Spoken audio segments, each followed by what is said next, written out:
जय मसीह की।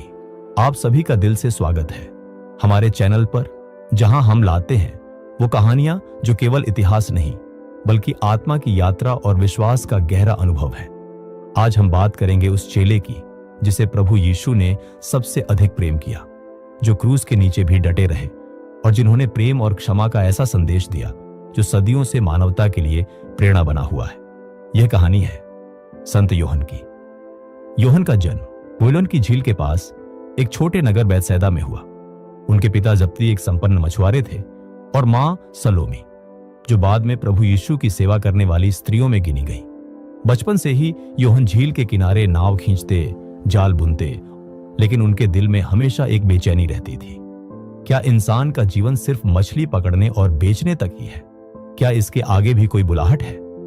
वे अक्सर बुजुर्गों से भविष्यद्वक्ताओं की बातें सुनते, और जब इन यूहन्ना बपतिस्मा देने वाले यरदन नदी पर प्रचार कर रहे थे तो योहन भी वहां गए और उनके वचनों से गहराई से प्रभावित हुए। झील के किनारे जब सूरज उग रहा था, योहन और याकूब अपने पिता के साथ नाव में बैठे जाल बुन रहे थे। तभी एक पुरुष उनके पास आया। वह थे यीशु मसीह।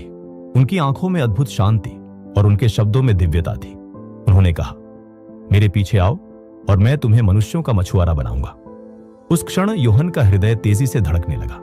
उन्होंने अपने भाई की ओर देखा और बिना किसी संदेह के तुरंत जाल छोड़ दिया। पिता ने आश्चर्य से देखा, लेकिन योहन न जानते थे कि यही वह बुलावा है जिसका वे इंतजार कर रहे थे। समय बीतने लगा। योहन 12 चेलों में सबसे छोटे थे, लेकिन उनका दिल सबसे संवेदनशील और पवित्र था। यीशु उन्हें अक्सर अपने सबसे निकट रखते। काना का विवाह एक गांव में विवाह का उत्सव चल रहा था। लोग खुश थे, ढोल बज रहे थे, लेकिन अचानक दाखरस खत्म हो गया। वातावरण बदल गया। मेजबानों के चेहरे पर चिंता छा गई। तभी यीशु ने पानी को दाखरस में बदलकर पहला चमत्कार किया। यूहन्ना यह सब अपनी आंखों से देख रहे थे। उन्होंने समझा कि यह साधारण गुरु नहीं, बल्कि वही मसीहा है जिनका इंतजार सदियों से था।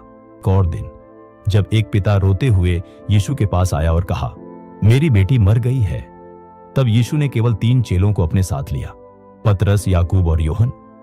वे कमरे के भीतर दाखिल हुए जहां लड़की मृत पड़ी थी।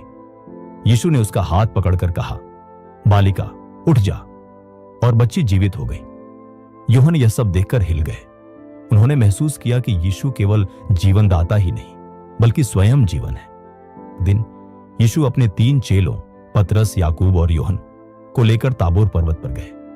अचानक उनका चेहरा सूर्य की तरह चमकने लगा और उनके वस्त्र प्रकाश जैसे उज्जवल हो गए। मूसा और एलियाह उनके साथ दिखाई दिए।